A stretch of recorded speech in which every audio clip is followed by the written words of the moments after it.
Hi everybody, Adam here. Welcome back to our Lego room for our latest update video. Exciting progress here. We received our track order, so we've got our second loop of track moving around the Lego tables. And we started to do some test laying out of base plates and modulars. So to start off with, let's take a closer look at the track that we received this week. So this week we received track orders from Trix Bricks and Bricktrax. So from Trix Bricks we got our double straight tracks to extend out the straightaways in our second loop around the Lego tables. And then, as we've talked about before, I've been using the R104 Bricktrax curves for the corners of the layout. So we got a lot more of those to make sure that the main loop around the perimeter was all 104s, and then so that we could use the 104s on the interior loop. So let's take a closer look at what these tracks look like compared to the standard Lego tracks, and I'll talk a little bit about why I went with these choices. So looking at the Trix Bricks straight track first, compared to the standard Lego straight track, one advantage that this Trix Bricks version has is that it's double the length, so you've got fewer connections. You basically get twice the distance out of each piece that you're buying, which is pretty nice and handy when you're building something quite large. Beyond that, the quality and look of the tracks is very close and similar. Happy so far with the quality of it and how it integrates into the layout and mixes with the standard Lego straight track. And then the other advantage is it's just a lot easier to get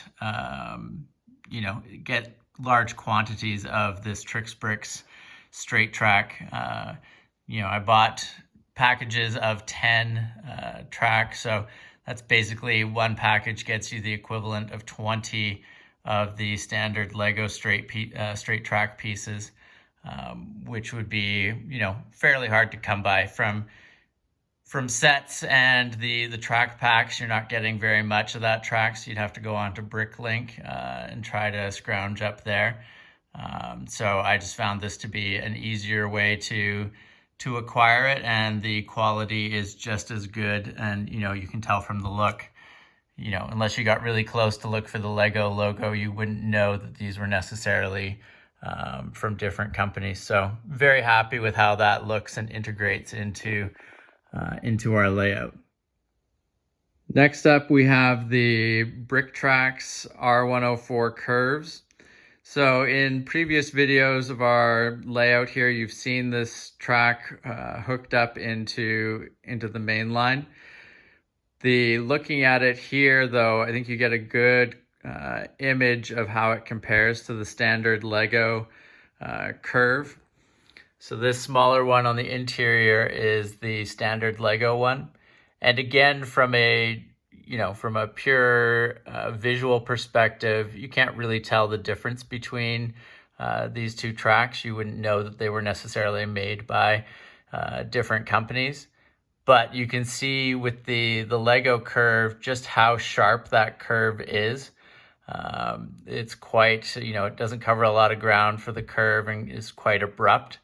And that just leads to slowdowns and the inability of some larger trains to run around that type of corner. So obviously the 104 radius curve, you need a very large space to accommodate that if you're using it for multiple curves throughout the layout. But it just affords you a lot more smoothness when the trains are running around that corner. They're able to maintain their speed quite well moving through it. And like I said, you can get the larger trains to run on there who wouldn't be able to handle the more abrupt turn that you get from the Lego curve. I still expect that we will use the standard Lego curved track pieces in some aspects of our layout, but really nice to be able to have these big 104 curves on the main corners of our layout. One other thing that's worth noting with the Bricktrax 104 radius curves is that they come in packs of 8, and the 8 track pieces creates one corner here. So to do an oval track, you would need 4 boxes of these curved pieces, which, you know, adds up to be a lot of track, but the results are well worth it in my opinion. So now let's check out how the new loop is working, and you know, we've got 2 trains running around the 2 loops that we have around the Lego table.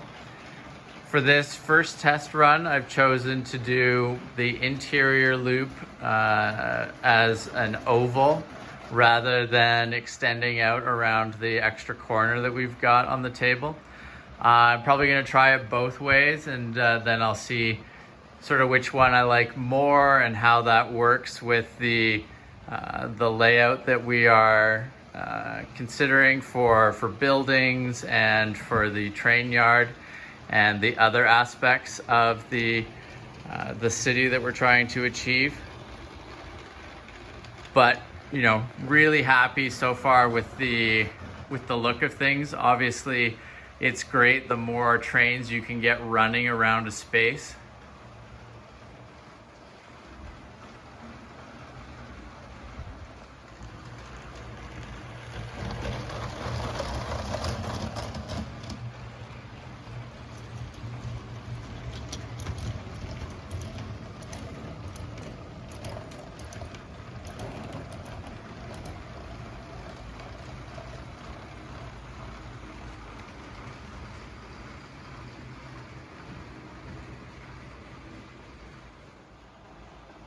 You can also see that I'm starting to experiment with some different ways to arrange the base plates and potentially the modular city buildings around those base plates. I do like the long continuous run that you get here with the buildings potentially. I think that could be nice for setting up various scenes and for filming stuff around that. If I went with this approach, then probably what I would do on this side over here is this would be the rail yard over here. So I think there's some good potential around that.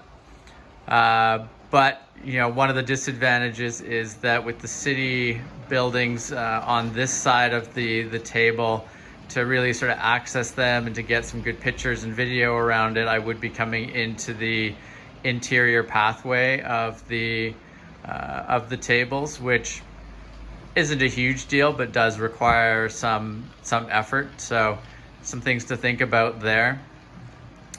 In addition to that, I've started to think a bit about how I might have a raised section at the end of the table down here, kind of going up the wall, which would make these end tracks kind of inside a tunnel area, which I think could be pretty cool, and would give me some more options for buildings in various city areas at this end of the table.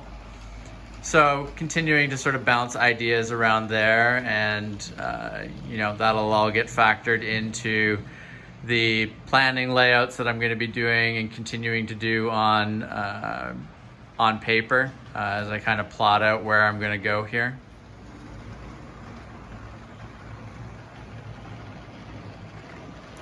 I do have to say though, I'm really enjoying the different walkways and access points throughout the layout.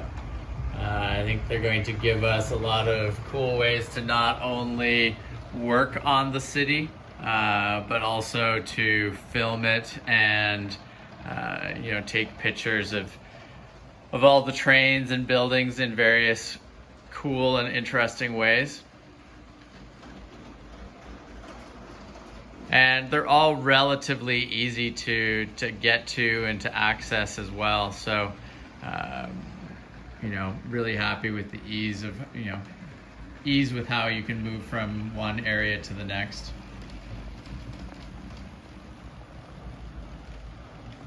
So thank you very much for joining us for our latest look at how the Lego room is progressing. Really excited with how the second loop is working, and now that we've got our additional track order, we've got some flexibility to try out some different track layouts, and also excited to start getting the modulars and various city buildings set up in the space. If you have not subscribed to the channel, please make sure to do so that you don't miss out on any of our upcoming videos. And as always, feel free to leave comments down below about things that you think are working well in the city, ideas that you think we should consider. Always interested to hear those things. And we will see you again soon. Thank you very much for watching. Bye.